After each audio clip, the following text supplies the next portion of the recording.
दोस्तों स्वागत है आपका मूवी ज्ञान चैनल में। आज मैं आपके लिए द नाइट एजेंट सीजन 3 लेकर आया हूँ। उम्मीद है आपने इसके पहले 2 सीजन देखे ही होंगे और अगर नहीं देखे तो उनका लिंक आपको डिस्क्रिप्शन और आई बटन में मिल जाएगा। ये सीरीज खत्म होने के बाद देख सकते हैं क्योंकि उनकी और इस सीरीज की कहानी अलग है। सो ज्यादा बातें ना करते हुए कहानी शुरू करते हैं।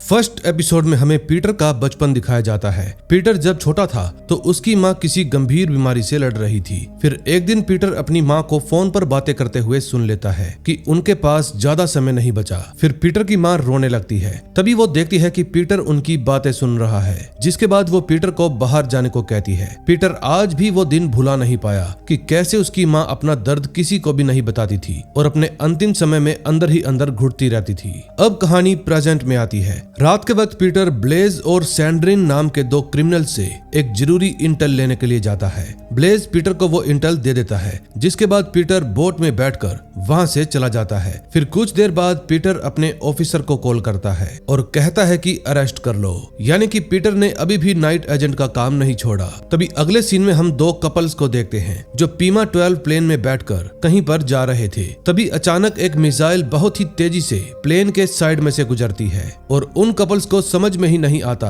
कि उनके प्लेन के साथ में से क्या गुजरा है। लेकिन अगले ही पल वो मिसाइल घूमकर सीधा प्लेन से टकरा जाती है और पूरा प्लेन ब्लास्ट हो जाता है। फिर कुछ ही घंटों में ये खबर सनसनी की तरह पूरे देश में फैल जाती है। फिर डिप्टी डायरेक्टर मोस्ली पीटर से मिलने के लिए आता है और बताता है कि प्रेसिडेंट हेगन इस अटैक का जवाब मांग रहे हैं। दरअसल पिछले सीजन में अननोन ब्लैकमेलर विक्टर पीटर के हाथ से निकल गया था और पीटर को यकीन है कि वो दोबारा उसको फोन जरूर करेगा, क्योंकि विक्टर को कोई ऐसा आदमी चाहिए था जो FBI और CIA दोनों के ही सारे राज जानता हो। पीटर पिछले 1 साल से विक्टर के फोन का इंतजार कर रहा है, लेकिन विक्टर ने अभी तक उसको फोन नहीं किया। फिर पीटर मोस्ली से पूछता है कि अब मुझे कहां जाना है। फिर जवाब में मोस्ली उसको एक नए चोरी के केस के बारे में बताता है। दरअसल 2 दिन पहले DC के फ्लैट से गोली चलने की कंप्लेंट दर्ज हुई थी और वो फ्लैट जय भत्रा नाम के आदमी का था। लेकिन सबसे दिलचस्प बात तो ये है कि जय अपने बॉस वेन बालेस का कत्ल करने के बाद फिनसेन की एक जरूरी इंफॉर्मेशन चुरा कर भाग गया। अब पीटर को कुछ भी करके जय भत्रा को पकड़ना है और पता लगाना है कि उसने अपने बॉस को क्यों मारा। फिर अगले ही दिन पीटर सीधा इस्तांबुल पहुंच जाता है, क्योंकि जय भत्रा इस्तांबुल में ही कहीं छुपा हुआ है। तभी एक रेस्टोरेंट के जरिए पीटर को पता चलता है कि जय कुछ देर पहले ही मसाला बाजार की तरफ गया है। फिर जब पीटर मसाला बाजार में जाकर जय को ढूंढने लगता है तो कुछ ही देर में जय उसको दिख जाता है, जिसके बाद पीटर जय का पीछा करता है। लेकिन जय स्टेशन के लॉकर में कुछ इंटेलिजेंस रखकर वहां से चला जाता है। अब पीटर को पक्का यकीन था कि कोई ना कोई तो इस इंटेलिजेंस को लेने के लिए जरूर आएगा और इसीलिए पीटर वहीं पर रुककर इंतजार करता है। तभी कुछ देर बाद एक लड़की वहां पर आकर वो इंटेलिजेंस ले लेती है। फिर पीटर उस लड़की का पीछा करता है और उसके पीछे पीछे एक बार के अंदर चला जाता है। फिर वो अपना झूठा नाम बताकर उस लड़की से बात करता है। लड़की का नाम इजाबेला था। फिर पीटर जब ये नाम नेट पर सर्च करता है तो उसको पता चलता है कि इजाबेला एक जर्नलिस्ट है, यानी कि जय ने इजाबेला पर भरोसा करके उसको वो सारे डॉक्यूमेंट्स दे दिए हैं। फिर वो इजाबेला के घर पर जाकर छानबीन करता है, लेकिन कुछ ही देर बाद पीटर को किसी के कदमों की आवाज सुनाई देती है, जिसके बाद वो पीछे जाकर छुप जाता है। लेकिन अच्छी बात ये थी कि इजाबेला पीटर को देख नहीं पाती और फिर पीटर वहां से निकलकर सीधा स्टेडियम में आ जाता है जहां फुटबॉल का मैच चल रहा था। दरअसल जय भी इसी स्टेडियम में मौजूद है और कुछ लोग जय को मारने के लिए उसको ट्रेस भी कर रहे हैं। लेकिन पीटर खुद उन लोगों से पहले जय तक पहुंच जाता है और बताता है कि तुम्हारी जान खतरे में है। जय को कुछ भी समझ में नहीं आ रहा था, लेकिन तभी पीटर उससे पूछता है कि तुमने जो फिनसेन वाली इंटेलिजेंस चुराई थी वो कहां पर है। फिर जवाब में जय उसको बताता है कि उस इंटेलिजेंस की एक कॉपी मैंने एक रिपोर्टर को दे दी थी और ओरिजिनल डॉक्यूमेंट्स मेरे घर पर हैं। फिर पीटर जय को कैप पहनाकर स्टेडियम से बाहर ले जाता है ताकि वो लोग जय को ढूंढ ना पाए। लेकिन जाने से पहले पीटर जय का फोन वहीं पर फेंक देता है, क्योंकि वो लोग जय के फोन की हेल्प से ही उसको ट्रेस कर रहे थे। जिस समय पीटर और जय एग्जिट गेट की तरफ बढ़ रहे थे तभी इजाबेला उनको देख लेती है, जिसके बाद वो पीटर को धक्का देकर जय को कहती है कि यहाँ से भाग जाओ। फिर पीटर जय को पकड़ने के लिए उसके पीछे पीछे भागने लगता है। जय और इजाबेला को लग रहा था कि शायद पीटर उन गुंडों के साथ मिला हुआ है जो उस इंटेल के लिए जय को मारने आए हैं, लेकिन तभी जब वो मेन गेट की एग्जिट से भागने लगता है तो वो गुंडे उसको पकड़ लेते हैं। लेकिन तभी वहाँ पर पीटर भी पहुँच जाता है और जय को बचा लेता है। अब पीटर और जय गाड़ी लेकर वहाँ से भाग जाते हैं, लेकिन वो लोग अभी भी जय का पीछा कर रहे थे। लेकिन पीटर दिमाग लगाकर उन सभी को एक एक करके मार गिराता है, जिसके बाद वो एक सुरक्षित जगह पर पहुंचकर नाइट एजेंट को फोन लगाता है। एजेंट लूसी पीटर को बताती है कि हम कल सुबह से पहले हेल्प नहीं भेज सकते, और ये बात सुनकर पीटर जय को एक महफूज जगह पर ले जाता है जहां वो लोग जय को कभी भी नहीं ढूंढ पाएंगे। फिर जब पीटर जय को एक महफूज जगह पर लेकर जाता है तो उससे पूछता है कि तुमने अपने बॉस को क्यों मारा। फिर जय उसको सारी कहानी बताता है कि आज से 1 महीने पहले मेरे ऑफिस वालों को कुछ संदिग्ध रिपोर्ट्स मिली थी, यानी कि ऐसे मनी ट्रांसफर जिन पर बैंक को शक था, और जो इंटेलिजेंस मैंने चुराई थी उसमें एक बड़ी रकम के ढेर सारे ट्रांजैक्शन थे जो अमेरिकी कंपनियों ने क्रिप्टो वॉलेट के जरिए किए थे। अगर सरल भाषा में कहूँ तो उन कंपनियों ने बड़े बड़े घोटाले किए थे। फिर जय ने अपने बॉस वॉलेस को समझाया कि हमें इस पर छानबीन करवानी चाहिए, लेकिन वॉलेस ने उसको साफ इनकार कर दिया। फिर पीटर जय से पूछता है कि तुम्हारे बॉस ने मना क्यों किया। फिर जवाब में जय उसको बताता है कि ट्रेजरी के पास हर साल लाखों SARS आते हैं, लेकिन किसकी छानबीन करनी है और किसकी नहीं करनी इसके बारे में मेरा बॉस ही तय करता था। फिर कुछ दिन पहले वॉलेस गुस्से में जय के पास आता है और उस पर चिल्लाने लगता है, क्योंकि उसको लग रहा था कि जय ने इलीगली SARS पर छानबीन करने की कोशिश की है। फिर वो उस पेन ड्राइव को तोड़ने ही जा रहा था जिसमें SARS का डाटा है, तो जय उसको रोकने की कोशिश करता है, लेकिन वॉलेस अपनी गन निकाल लेता है। फिर हाथापाई में जय से गलती से गोली चल जाती है और वॉलेस मारा जाता है। फिर जय सिर नीचे करके पीटर को बताता है कि मैंने तुमसे झूठ कहा था। असल में जय ने इंटेलिजेंस के सारे डॉक्यूमेंट्स इजाबेला को ही दे दिए थे, यानी कि SARS की सारी ओरिजिनल कॉपीज इजाबेला के पास है। अब पीटर को ये बात सुनकर जय पर गुस्सा आ जाता है, लेकिन तभी पीटर सोचने लगता है कि किसी समय उसके साथ भी ऐसा ही कुछ हुआ था और उस मामले में वो दोनों तरफ से फंस गया था। फिर पीटर और जय उस महफूज जगह पर पहुंच जाते हैं, जिसके बाद पीटर दूसरे कमरे में जाकर कैथरीन से बात करता है। अब जिस समय पीटर कैथरीन से बात कर रहा था, वहीं दूसरी तरफ जय फोन ऑन करके अपनी कजिन को कॉल कर देता है, लेकिन उसको इस बात का अंदाजा भी नहीं था कि उसने कितनी बड़ी गलती कर दी, क्योंकि फोन ऑन होते ही वो लोग जय को ट्रेस कर लेंगे। फिर पीटर जैसे ही उन लोगों को घर के नीचे देखता है तो उसको अंदाजा हो जाता है कि जरूर जय ने फोन ऑन किया होगा। फिर पीटर और जय घर के अलग अलग कोने में छुप जाते हैं। पीटर अंधेरे का फायदा उठाकर उन लोगों को मारने लगता है, लेकिन तभी एक आदमी जय को पकड़ लेता है और उसको मारने की कोशिश करता है। फिर पीटर दौड़कर जय के पास जाता है और उसको बचा लेता है। पीटर जय से वादा भी करता है कि तुम्हें कुछ नहीं होने दूंगा, लेकिन तुम्हें मेरे साथ अमेरिका चलना होगा।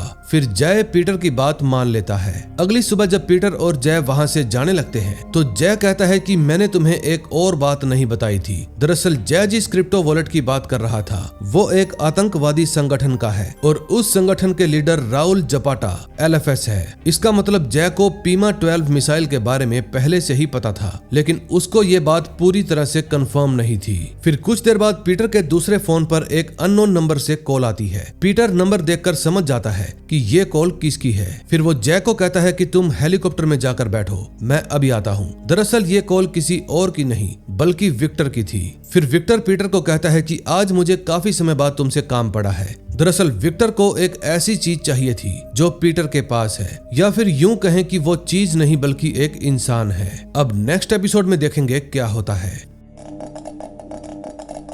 सेकंड एपिसोड की शुरुआत 5 दिन पहले से होती है, जहां इजाबेला का पार्टनर माइक उसको कुछ जरूरी रिपोर्ट्स के बारे में बता रहा था। दरअसल देश के कोने कोने से कुछ लोग रिपोर्टर्स के लिए जरूरी खबरें भेजते हैं, ताकि अगर वो खबर काम की हो तो उनके जरिए असली मुजरिमों को पकड़ा जा सके। इन्हीं पेपर्स में से एक डॉक्यूमेंट जय भत्रा ने भी भेजा था, जिसमें SARS की सारी डिटेल्स मौजूद थी। फिर इजाबेला को जय भत्रा की दी हुई रिपोर्ट काफी काम की लगती है, जिसके बाद वो अपने बॉस को इस बारे में बताती है। माइक और इजाबेला के लिए जय को ढूंढना बहुत मुश्किल था, क्योंकि जय इस्तांबुल में कहीं छुपा हुआ है। लेकिन तभी इजाबेला माइक से कहती है कि मैं खुद इस्तांबुल जाकर जय को ढूंढ निकालूंगी। माइक इजाबेला की बात मान लेता है और उसके बाद क्या हुआ ये तो आपको पता ही है। अब कहानी प्रेजेंट में आती है। पीटर जय को सेफली अमेरिका में लेकर आता है और कैथरीन को बताता है कि विक्टर जय के पीछे पड़ा है। लेकिन कैथरीन और मोस्ली पीटर की बात सुनकर हैरान हो जाते हैं। तभी विक्टर पीटर को फोन करता है और पूछता है कि मैंने जो काम कहा था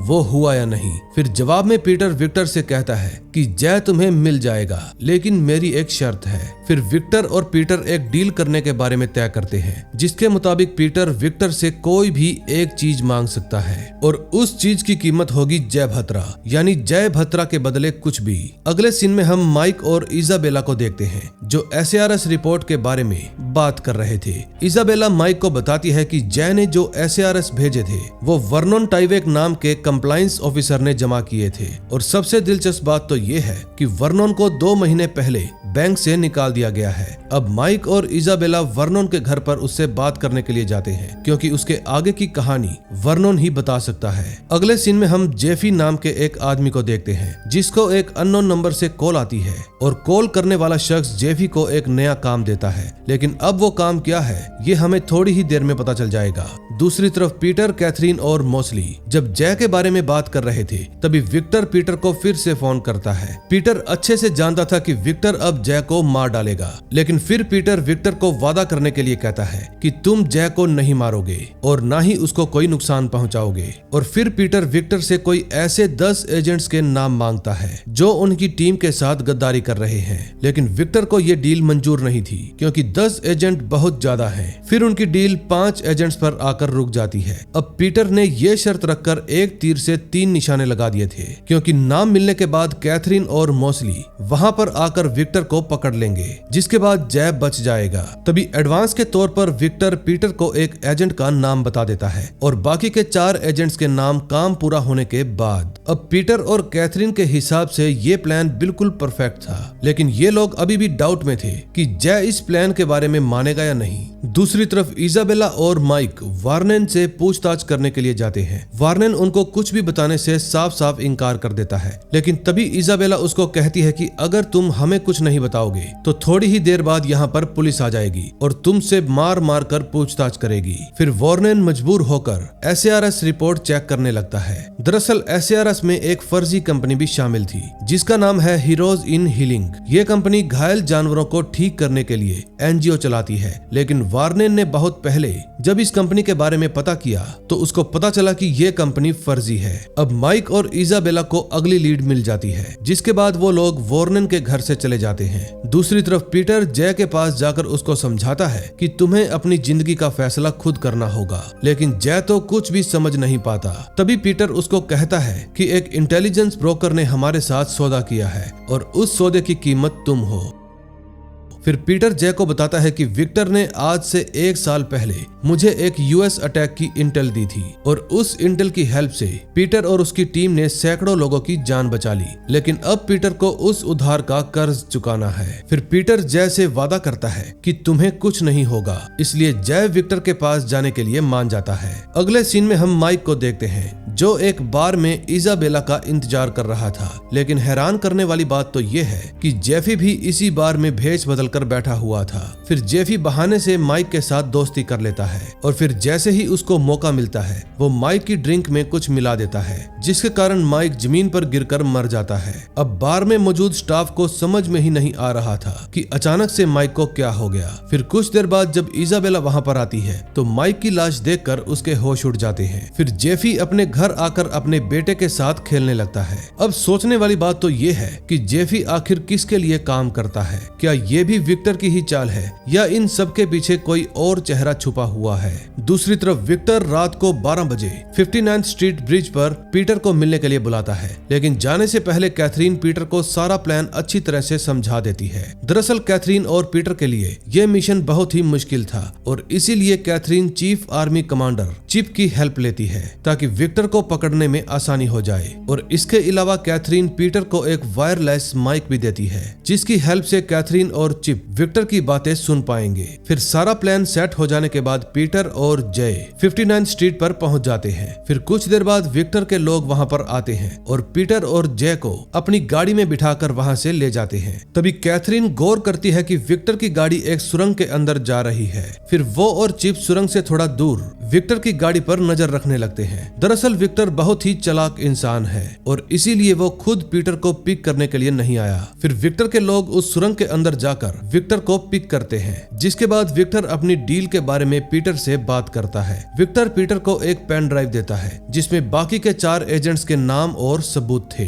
फिर पेन ड्राइव पीटर के हाथ में आते ही कैथरीन और चिप अलर्ट हो जाते हैं, क्योंकि उनका काम अब आसान हो गया था। फिर जब पीटर गाड़ी से उतरने लगता है तो विक्टर उसको रोक देता है और कहता है कि बस 1 मिनट और। फिर कैथरीन और चिप बिना देरी किए विक्टर की गाड़ी को चारों तरफ से घेर लेते हैं, लेकिन जैसे ही कैथरीन कार का दरवाजा खोलती है तो उसके अंदर कोई इंसान नहीं बल्कि ढेर सारे बॉम्ब फिट किए हुए थे। तभी अचानक से कार में एक तेज धमाका हो जाता है और इस धमाके की आवाज विक्टर और पीटर दोनों को सुनाई देती है। अब पीटर समझ जाता है कि विक्टर को उनकी चाल का अंदाजा हो गया था, इसलिए विक्टर पीटर को कहता है कि अगर अगली बार मैं कोई काम दूं तो पूरी ईमानदारी से करना। और फिर इतना कहकर विक्टर उसको गाड़ी से उतार देता है। अब इस लड़ाई में जे बुरी तरह से फंस गया था, क्योंकि पीटर को तो कोई अंदाजा भी नहीं था कि विक्टर जे के साथ अब क्या करेगा। फिर पीटर दौड़कर धमाके वाली जगह पर जाता है, लेकिन वहां पर कैथरीन की लाश पड़ी थी। अब नेक्स्ट एपिसोड में देखेंगे क्या होता है। थर्ड एपिसोड की शुरुआत 6 साल पहले के समय से होती है। ये बात तब की है जब पीटर और सिस्को एक ट्रेनिंग मिशन पर गए हुए थे और उस जगह पर पीटर को नकली गोली मारी गई थी। फिर सिस्को पीटर की मौत से बहुत दुखी हो जाता है, लेकिन तभी पीटर उसको कहता है कि तुम परेशान मत हो, ये सिर्फ एक ट्रेनिंग है ताकि अगर भविष्य में कभी ऐसा हो तो हम कभी हिम्मत न हारें। अब प्रेजेंट में पीटर उन्हीं बातों को याद करके दुखी हो रहा था, क्योंकि उन्होंने कैथरीन जैसी जाबाज और होशियार एजेंट को खो दिया है। तभी मोस्ले पीटर से पूछता है कि विक्टर दिखने में कैसा है। फिर पीटर बताता है कि उसकी पहुंच पैसों के दम पर है। विक्टर हमेशा अपने प्लान में कामयाब होता है और पीटर ने हर बार विक्टर की वजह से ही किसी अपने को खोया है, पहले रोज और अब कैथरीन। फिर पीटर मोस्ले को एक खास बात बताता है। दरअसल पीटर जब पिछली बार विक्टर से मिला था तो वो बिल्कुल फिट था, लेकिन 1 साल के अंदर अंदर विक्टर बहुत पतला हो गया, यानी कि उसको कैंसर जैसी कोई जानलेवा बीमारी है। तभी जिस समय पीटर और मोस्ले बात कर रहे थे तभी प्रेसिडेंट हेगन वहां पर आते हैं और पीटर से बॉम्ब ब्लास्ट को लेकर बात करते हैं। फिर पीटर उनको बताता है कि ये ब्लास्ट करने वाला आदमी बहुत ही शातिर है और हमारा पूरा इंटेलिजेंस उसकी जेब में है। लेकिन सबसे दिलचस्प बात तो ये है कि हेगन को प्रेसिडेंट बनाने के पीछे भी उसी का हाथ था, क्योंकि विक्टर की वजह से ही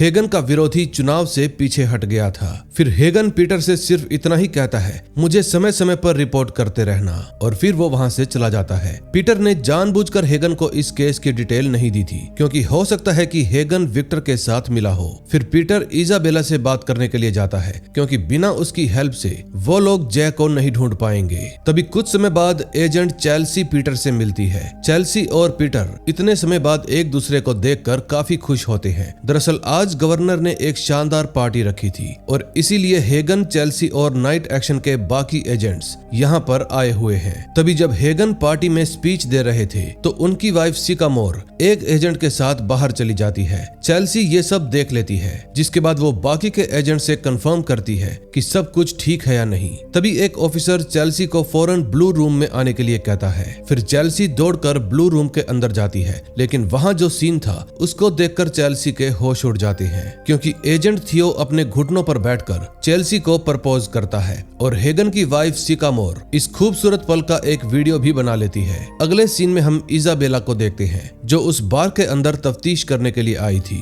फिर बार में काम करने वाली लेडी जेसी इजाबेला को बताती है कि कल रात कोई आदमी माइक के साथ बातें कर रहा था और उसने भी वही ड्रिंक ऑर्डर की थी जो माइक ने मंगवाई थी। फिर इजाबेला उस बार का सीसीटीवी फुटेज चेक करती है। फुटेज में उन्हें दूसरे आदमी का चेहरा साफ दिखाई नहीं दे रहा था। जिसके बाद इजाबेला अपने फोन में उसकी एक तस्वीर खींच लेती है और वहां से चली जाती है। फिर कुछ समय बाद पीटर इजाबेला से बात करने के लिए आता है। फिर इजाबेला पीटर को देखते ही उसे भगाने लगती है क्योंकि पीटर ने उसकी खबरी को किडनैप कर लिया था। लेकिन पीटर इजाबेला को समझाता है कि मैंने उसको किडनैप नहीं किया, बल्कि मैं तो उसकी हेल्प कर रहा था। लेकिन इजाबेला पीटर की कोई भी बात नहीं सुनती और उसको वहां से भगा देती है। दूसरी तरफ जेफी को एक नया टास्क मिल गया था, जिसके बाद वो अपने बेटे हैरी को बाय बोलकर घर से निकल जाता है। तभी अगले सीन में हम देखते हैं इजाबेला वर्नन के घर उससे पूछताछ करने के लिए आती है। वो घर के बाहर खड़े होकर वर्नन को आवाज लगाती है, लेकिन कोई भी दरवाजा नहीं खोलता। तभी इजाबेला गौर करती है कि किचन के पास कोई कांच की चीज टूटी पड़ी है। इसका मतलब जरूर वर्नन के घर में कुछ हुआ है। फिर वो किचन के अंदर जाकर देखती है, लेकिन वहाँ जो सीन था उसको देखने के बाद इजाबेला के होश उड़ जाते हैं। दरअसल वर्नन मर चुका है और उसका कातिल अभी भी इसी घर के अंदर मौजूद है। तभी अचानक घर की सभी लाइट्स बंद हो जाती है, जिसके बाद इजाबेला पीछे वाले कमरे में जाकर छुप जाती है। अब जेफी इजाबेला तक पहुंचने ही वाला था, लेकिन तभी पीटर वहां पर आ जाता है और इजाबेला को बचा लेता है। तभी जेफी मौका मिलते ही खुद वहां से भाग जाता है। तभी कुछ देर बाद पीटर और इजाबेला भी वहां से चले जाते हैं। लेकिन हैरानी की बात तो ये थी कि जेफी अभी भी इसी घर में मौजूद था, वो यहाँ से भागा नहीं था। फिर पीटर इजाबेला को विक्टर की सारी सच्चाई बता देता है। फिर इजाबेला पीटर से पूछती है कि आखिर ये विक्टर है कौन। फिर जवाब में पीटर कहता है कि विक्टर कोई मामूली आदमी नहीं है, वो एक इंटेलिजेंस ब्रोकर है और अगर मेरा शक सही है तो बड़े बड़े नेता विक्टर के लिए ही काम करते हैं। अब पीटर की बातें सुनने के बाद इजाबेला उसकी हेल्प करने के लिए मान जाती है, लेकिन बदले में इजाबेला ये शर्त रखती है कि जब ये केस सोल्व हो जाएगा तो तुम मुझे कोई भी न्यूज छापने से नहीं रोकोगे, क्योंकि वो ये सच्चाई पूरी दुनिया के सामने लाना चाहती है। फिर पीटर भी उसकी ये शर्त मान जाता है। दूसरी तरफ विक्टर फ्रेया नाम की एक लेडी से मिलने के लिए जाता है, जो एक बैंक की हेड थी। दरअसल जय ने विक्टर को बताया था कि कुछ बुरे लोग उसके पीछे पड़े हैं और उन बुरे लोगों में फ्रेया भी शामिल है। असल में वो सोर्स बनने ही नहीं चाहिए थे, लेकिन फ्रेया के बैंक से गलती हो गई और उसके बाद क्या हुआ ये तो आपको पता ही है। फिर विक्टर फ्रेया से साफ साफ कह देता है कि अगर तुम्हें मेरा भरोसा जीतना है तो अपने क्लाइंट से मेरी मीटिंग फिक्स करवाओ। लेकिन फ्रेया इस शर्त को मानने से इनकार कर देती है, क्योंकि लोग फ्रेया के पास तभी आते हैं जब उनको अपने राज छुपाने होते हैं। आज से कई साल पहले विक्टर और फ्रेया की मुलाकात भी कुछ ऐसे ही हुई थी। फिर जाने से पहले फ्रेया विक्टर से पूछती है कि जय कहाँ है। विक्टर कहता है उसको मैंने एक बोट के अंदर बिठाकर छोड़ दिया है और अब तक तो वो समुद्र के बीचों बीच पहुंच गया होगा। फिर विक्टर की ऐसी बकवास बातें सुनने के बाद फ्रेया वहां से चली जाती है। अगले सीन में हम जेफी को देखते हैं, जो काम खत्म करने के बाद अपने घर पर वापिस आ गया था। फिर वो हैरी से पूछता है कि क्या आज सुबह तुमने मेरा बैग खोला था, लेकिन जवाब देने की बजाय हैरी सिर नीचे कर लेता है। दरअसल हैरी जानना चाहता था कि उसके पापा क्या करते हैं और इसीलिए वो बैग को खोलकर देख रहा था। फिर जेफी गुस्से में अपने बेटे को कहता है कि जल्दी से मेरा बैग लेकर आओ और उसको खोलो। अब हैरी को लगता है कि शायद ये एक सजा है, लेकिन जब वो बैग खोलता है तो उसके अंदर से एक प्ले स्टेशन वीडियो गेम निकलती है। अब हैरी ये गिफ्ट देखकर बहुत ही खुश हो जाता है, जिसके बाद वो दोनों उस गेम को खेलने लगते हैं। दूसरी तरफ पीटर और इजाबेला को माइक की डायरी चेक करने पर पता चलता है कि सीनेटर जॉर्ज लैंसिंग से मिलने के लिए एक बार में गया था, क्योंकि जॉर्ज को हर साल हीरोज इन हीलिंग एनजीओ से करोड़ों की फंडिंग दी जाती है। आपको याद होगा कि ये वही फर्जी एनजीओ है जिसके बारे में वर्नन ने बताया था। अब पीटर सीनेटर जॉर्ज से पूछताछ करने के बारे में तय करता है और फिर पीटर और इजाबेला अपने घर चले जाते हैं। अगले सीन में हम चेल्सी को देखते हैं, जो सिकामोर के कमरे पर नजर रख रही थी। चेल्सी को शक था कि सिकामोर खतरे में है, इसलिए वो दौड़कर उसके कमरे में चली जाती है। फिर वहां जाकर वो देखती है कि कोई इंसान सिकामोर के साथ जोर जबरदस्ती कर रहा है, लेकिन तभी चेल्सी अंदर आती है और उस आदमी को शूट कर देती है। तभी कुछ देर बाद बाकी के एजेंट्स भी वहां पर पहुंच जाते हैं, लेकिन हैरानी की बात तो ये थी कि उस आदमी के पास कोई भी हथियार नहीं था, यानी कि चेल्सी ने एक निर्दोष आदमी को शूट कर दिया था। दूसरी तरफ पीटर जब अपने घर पहुंचता है तो देखता है कि उसका दरवाजा खुला पड़ा है। फिर वो अपनी बंदूक निकाल लेता है, लेकिन जब वो अंदर जाता है तो एक आदमी आराम से पीटर के घर में कॉफी पी रहा था। फिर पीटर उस आदमी से पूछता है कि तुम कौन हो। जवाब में वो शख्स बताता है कि मेरा नाम एडम है और मुझे यहाँ पर प्रेसिडेंट ने भेजा है तुम्हारी हेल्प करने के लिए। अब नेक्स्ट एपिसोड में देखेंगे क्या होता है। फोर्थ एपिसोड की शुरुआत वहीं से होती है जहां पर लास्ट एपिसोड खत्म हुआ था। पीटर को एडम पर विश्वास ही नहीं हो रहा था, इसलिए वो एडम से कहता है कि नाइट एक्शन में कॉल करो और सही कोड बताकर डिप्टी डायरेक्टर मोसले के साथ कनेक्ट करो। फिर एडम ठीक ऐसा ही करता है और उसका बताया हुआ कोड एकदम सही निकलता है। इसका मतलब वो झूठ नहीं बोल रहा था। फिर मोसले पीटर को बताता है कि एडम की ज्वाइनिंग कुछ समय पहले ही हुई है और अब से वो तुम्हारा पार्टनर बनकर तुम्हारी हेल्प करेगा। लेकिन पीटर मोसले की बात सुनकर ज्यादा खुश नहीं होता, क्योंकि उसको हमेशा अकेले ही काम करना पसंद है। दूसरी तरफ चेल्सी को भी पता चल जाता है कि जिस आदमी ने सिकामोर पर हमला किया था उसका नाम ब्रायन बोर्ड है। पहले ब्रायन व्हाइट हाउस में बटलर का काम किया करता था और अब तक ब्रायन का कोई क्राइम रिकॉर्ड भी नहीं है। लेकिन चेल्सी को ये बात थोड़ी अजीब लगती है, क्योंकि अगर ब्रायन का कोई क्राइम रिकॉर्ड नहीं है तो उसने सिकामोर पर हमला क्यों किया। अगले सीन में हम इजाबेला और पीटर को देखते हैं जो सीनेटर जॉर्ज लैंसिंग के साथ बात कर रहे थे। फिर इजाबेला सीनेटर से माइक के कत्ल के बारे में पूछती है, लेकिन जॉर्ज उसकी बात बीच में ही काट देता है और कहता है कि कल आप मेरे रिजॉर्ट में आ जाइएगा।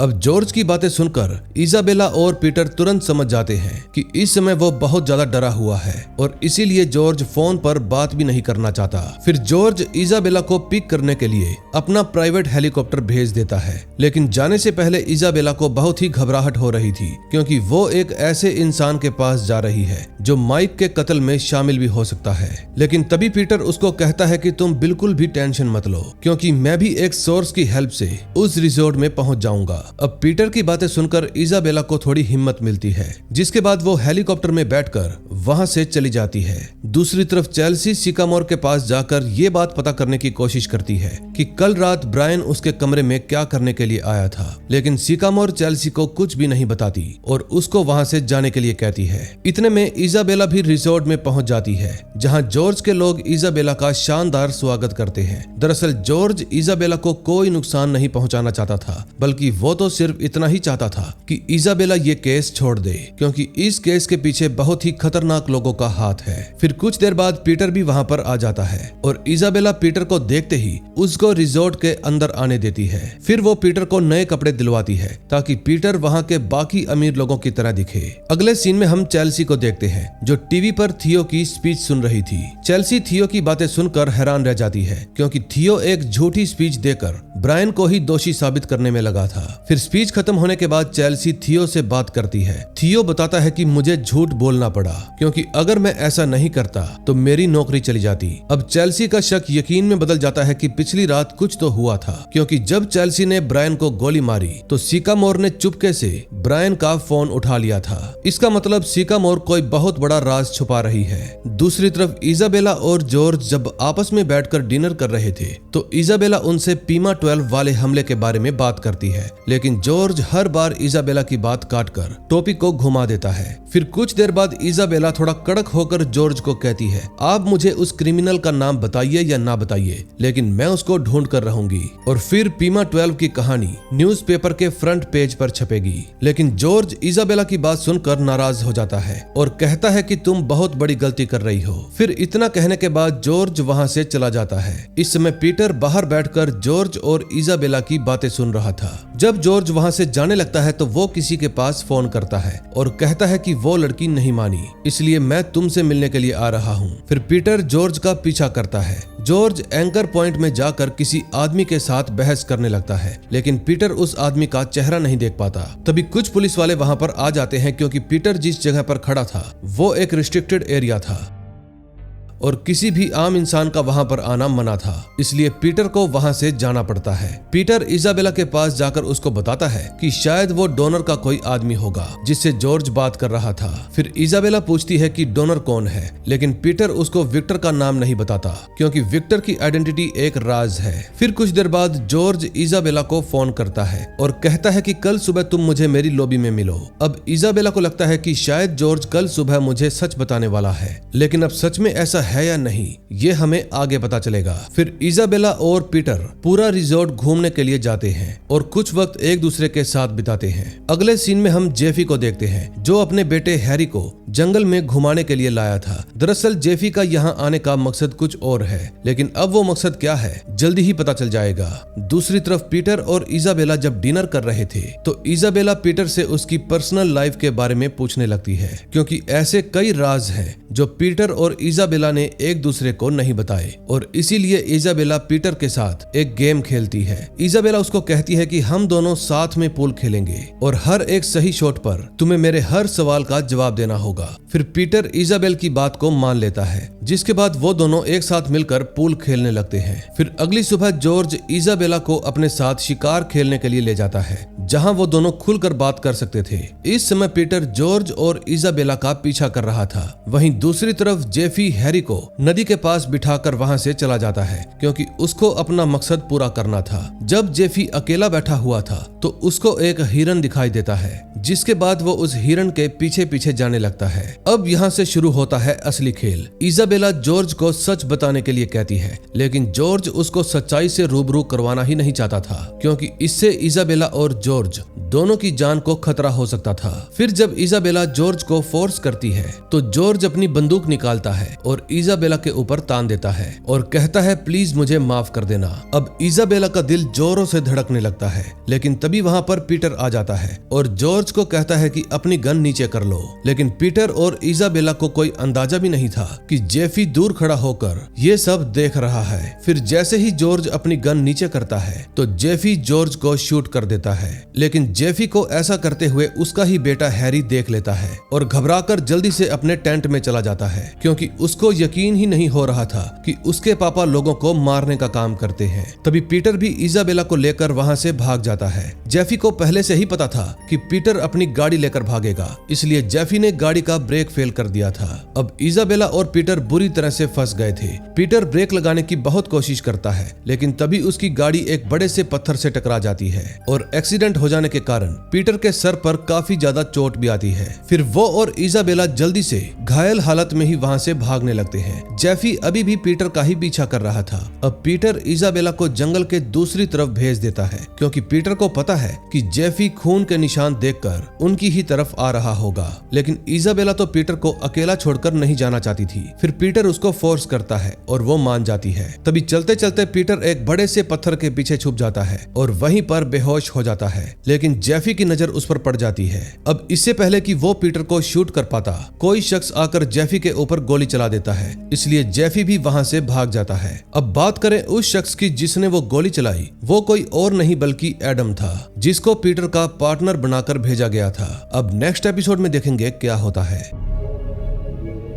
5th एपिसोड की शुरुआत आज से 8 महीने पहले के समय से होती है, जब प्रेसिडेंट हेगन अपने पुराने दोस्त एडम से मिलने के लिए गए थे। दरअसल हेगन और एडम तब से एक दूसरे को जानते हैं जब वो दोनों आर्मी में थे। एडम हेगन की हर परेशानी में उसका साथ देता है और इस बार भी हेगन को एडम की ही जरूरत है। अब एडम पहले तो काम करने से इनकार कर देता है, क्योंकि उसने नाइट एक्शन छोड़ दिया है, लेकिन जब हेगन उसको फोर्स करता है तो वो मान जाता है। फिर इसके बाद क्या हुआ ये आपको पता ही है। अब कहानी प्रेजेंट में आती है। एडम पीटर को अपने घर पर लेकर आता है और पूछता है कि तुम्हें हमारी लोकेशन कैसे पता चली। फिर जवाब में एडम उसको बताता है कि मैं काफी समय से तुम्हारा पीछा कर रहा था। जब पीटर को एडम पर भरोसा हो जाता है तो वो एडम को अननोन इंटेलिजेंस ब्रोकर विक्टर के बारे में बताता है। अब एडम के पास भी उन फर्जी कॉपीज और क्रिप्टो वॉलेट के काफी सारे डॉक्यूमेंट्स थे, जिनकी हेल्प से पीटर और इजाबेला को एक नया नाम मिल जाता है, डेविड हस्टन। लेकिन पीटर डेविड का नाम सुनकर हैरान हो जाता है, क्योंकि ये वही इंसान है जिससे सीनेटर जॉर्ज कॉल पर बात कर रहे थे, और ये बंदा घायल जवानों की एनजीओ हीरोज इन हीलिंग का को-फाउंडर भी है। फिर इजाबेला पीटर को बताती है कि हमें जल्दी से जल्दी डेविड के प्राइवेट कैसीनो में जाना होगा, क्योंकि आज डेविड की फ्लाइट है और वो देश छोड़कर जा रहा है। फिर ये तीनों ही डेविड के कैसीनो के लिए निकल पड़ते हैं। अगले सीन में हम ब्रायन के भाई को देखते हैं, जो चेल्सी के पास आकर उससे लड़ने लगता है। चेल्सी उसको समझाने की बहुत कोशिश करती है कि मैंने जानबूझकर ब्रायन को नहीं मारा, वो प्रेसिडेंट की वाइफ पर हमला कर रहा था और इसीलिए मुझे गोली चलानी पड़ी। लेकिन ब्रायन का भाई चेल्सी की कोई भी बात नहीं सुनता, क्योंकि उसने खुद कभी भी किसी को मारने की कोशिश नहीं की। फिर चेल्सी वहां से चली जाती है और सीधा डिप्टी डायरेक्टर पैटरसन के पास पहुंच जाती है और उनको बताती है कि आज ब्रायन का भाई मुझसे मिलने के लिए आया था। लेकिन रेक चेल्सी की बात सुनकर थोड़ा परेशान हो जाता है, क्योंकि पोटुस को चेल्सी का नाम सामने नहीं लाना चाहिए था। फिर पैटरसन चेल्सी को बताता है कि ब्रायन के बैंक अकाउंट में कुछ अजीब डिपॉजिट की डिटेल मिली है, और हैरानी की बात तो ये है कि ये डिपॉजिट हमले के एक दिन पहले करवाया गया था। फिर चेल्सी उन डिपॉजिट को चेक करने के काम में लग जाती है। दूसरी तरफ पीटर और एडम डेविड के कैसीनो में जाकर अपने काम पर लग जाते हैं। फिर पीटर ब्लूटूथ हैकर की हेल्प से डेविड के मोबाइल का सारा डेटा अपने मोबाइल में कॉपी कर लेता है और एडम एक क्लीनर के कपड़े पहनकर चुपचाप डेविड के ऑफिस में घुस जाता है और अपना डिवाइस डेविड के लैपटॉप के साथ कनेक्ट कर देता है। लेकिन तभी कुछ देर बाद डेविड की गर्लफ्रेंड वहां पर आ जाती है जिसका नाम मैरी था। एडम मैरी की आवाज सुनते ही बाथरूम में छुप जाता है और पीटर को मैसेज करता है कि मैं यहाँ पर फंस गया हूँ। तभी पीटर देखता है कि डेविड भी अपने ऑफिस में जा रहा है। फिर पीटर डेविड को बातों में उलझाकर उसको रोकने की कोशिश करता है, लेकिन डेविड उसके साथ ज्यादा देर तक बातें नहीं करता। फिर डेविड सीधा अपने ऑफिस में जाता है और मैरी के साथ फिजिकल हो जाता है। तभी एडम पीटर को दोबारा से मैसेज करता है कि तुम जल्दी कुछ करो क्योंकि डेविड कभी भी अंदर आ सकता है। फिर पीटर दिमाग लगाकर डेविड की वाइफ को मैसेज कर देता है कि डेविड मैरी के साथ है, जिसके बाद डेविड को अपने ऑफिस से भागना पड़ता है। अब एडम को लग रहा था कि शायद डेविड और मैरी यहाँ से चले गए हैं, लेकिन तभी मैरी बाथरूम के अंदर आ जाती है और एडम को देख लेती है। फिर एडम अपना कनेक्टिंग डिवाइस लेकर तुरंत वहां से निकल जाता है। गार्ड एडम का पीछा करते हैं, लेकिन एडम उन सभी को एक एक करके मार गिराता है। फिर पीटर भी अस्तबल में आकर एडम की हेल्प करता है। फिर पीटर मोसले को फोन करके बताता है कि हमें एडम के मोबाइल और लैपटॉप से सारा डेटा मिल गया है, इसलिए मोसले पीटर को वो सारा डेटा भेजने के लिए कहता है। अगले सीन में हम चेल्सी को देखते हैं जो ब्रायन के अकाउंट में मनी ट्रांसफर को चेक कर रही थी। चेल्सी गौर करती है कि हमले से ठीक एक दिन पहले किसी कोर पॉइंट डायनामिक्स नाम की कंपनी ने ब्रायन को ढेर सारे पैसे भेजे हैं और चेल्सी को ये बात थोड़ी अजीब लगती है, जिसके बाद वो उस कंपनी के सभी डिपॉजिट्स मार्क कर देती है। दूसरी तरफ जेफी भी हैरी को लेकर वापस घर आ जाता है। इस समय जेफी का एक हाथ बुरी तरह से जख्मी था, जिसके बाद वो हैरी को हेडफोन पहनाकर बाथरूम में अपना हाथ साफ करने के लिए चला जाता है। हैरी को बाथरूम के अंदर से जेफी के चिल्लाने की भी आवाज आती है और उसको यकीन हो जाता है कि जेफी उससे झूठ बोल रहा था। दूसरी तरफ हेगन चेल्सी और थियो को डिनर पर बुलाते हैं ताकि वो चेल्सी को थैंक यू कह सके। चेल्सी मौका मिलते ही सिकामोर के कमरे में चली जाती है और उसके ड्रॉयर से ब्रायन का फोन निकाल लेती है। तभी हेगन भी वहां पर आ जाते हैं और चेल्सी को देख लेते हैं। फिर चेल्सी जैसे तैसे हेगन से झूठ बोलकर बच निकलती है, लेकिन हेगन की बातों से उसको एहसास होता है कि वो भी इन SARS वाले किस्से में शामिल है। अगले सीन में हम देखते हैं मोसले पीटर को फोन करके बताता है कि हमने डेविड हडसन यानी कि पीटर मोरालिस को पकड़ लिया है, जो नाम बदलकर अपने NGO के जरिए राउल जपाटा और दूसरे आतंकवादी संगठन को पैसे भेज रहा था। पीटर मोसले से पूछता है कि क्या डेविड और उस ब्रोकर के बीच में कोई कनेक्शन भी मिला है। मोसले कहता है नहीं, क्योंकि डेविड के डेटा में ऐसा एक भी नाम नहीं था जो उस ब्रोकर यानी कि विक्टर की तरफ कोई भी इशारा कर रहा हो। अब पीटर को समझ में नहीं आ रहा था कि ऐसा कैसे हो सकता है, क्योंकि उसके हिसाब से विक्टर और डेविड दोनों के बीच में कोई ना कोई कनेक्शन तो जरूर होना चाहिए था। दूसरी तरफ विक्टर जय भाटरा की हेल्प लेकर उन क्रिप्टो वॉलेट्स को चेक करवा रहा था। जय विक्टर को बताता है कि पिछले कुछ दिनों में क्रिप्टो वॉलेट में कुछ ट्रांजैक्शंस हुए हैं और ये बात बहुत ही ज्यादा डराने वाली है, क्योंकि क्रिप्टो वॉलेट बहुत समय से सुनसान पड़ा था और पिछली बार जब इस वॉलेट में पैसे भेजे गए थे तो उसके ठीक कुछ दिनों बाद पीमा 12 को ब्लास्ट कर दिया गया था, यानी कि इस बार भी कुछ बड़ा होने वाला है। फिर विक्टर जय की बात सुनकर हैरान रह जाता है। दूसरी तरफ चेल्सी पीटर को फोन करके बताती है कि शायद हेगन भी इन सब में शामिल है। फिर वो पीटर को कोर पॉइंट डायनामिक्स कंपनी के बारे में भी बताती है जो ब्रायन को पैसे भेज रही थी। फिर पीटर इजाबेला को कॉल करता है और उसको तुरंत मिलने के लिए बुलाता है। इजाबेला पीटर को कोर पॉइंट डायनामिक्स के सारे डॉक्यूमेंट्स दिखाती है जो इजाबेला ने काफी समय पहले इकट्ठा किए थे, लेकिन बाद में जब उसको पता चला कि कोर पॉइंट क्रिप्टो वॉलेट के साथ जुड़ी हुई नहीं है तो इजाबेला ने उस कंपनी पर ध्यान देना बंद कर दिया था। लेकिन सबसे दिलचस्प बात तो ये है कि कोर पॉइंट डायनामिक्स बहुत बड़ी कंपनी है और इस कंपनी में जितने भी ट्रस्टी हैं उन सब का नाम ऑफिशियली रजिस्टर्ड नहीं है। अब जिस समय इजाबेला पीटर को ये सारी बातें बता रही थी तभी पीटर देखता है कि उन डॉक्यूमेंट्स में एक और कंपनी भी है जिसका नाम है किनकेयर ट्रस्ट। अब पीटर किनकेयर ट्रस्ट का नाम पढ़कर काफी हैरान होता है, क्योंकि पिछली बार यूएन अटैक के वक्त जब विक्टर ने उसको इंटेल दी थी तब भी इस कंपनी का नाम सामने आया था। इसका मतलब उसका हेड कोई और नहीं बल्कि विक्टर खुद है। फिर इजाबेला पीटर को कहती है कि मेरा एक खबरी है जो इन सब में तुम्हारी हेल्प कर सकता है। फिर पीटर इजाबेला से उस खबरी का नाम पूछता है, लेकिन इजाबेला उसको नाम नहीं बताती और उस खबरी से मिलने के लिए चली जाती है। फिर पीटर चुपके चुपके इजाबेला का पीछा करता है, लेकिन इजाबेला जिस खबरी से मिलने के लिए गई थी उसको देखने के बाद पीटर के होश उड़ जाते हैं, क्योंकि ये खबरी कोई और नहीं बल्कि विक्टर खुद था। इसका मतलब इजाबेला विक्टर के साथ मिली हुई है। अब नेक्स्ट एपिसोड में देखेंगे क्या होता है। नेक्स्ट एपिसोड्स देखने के लिए चैनल को सब्सक्राइब करें और बेल आइकन जरूर दबाएं।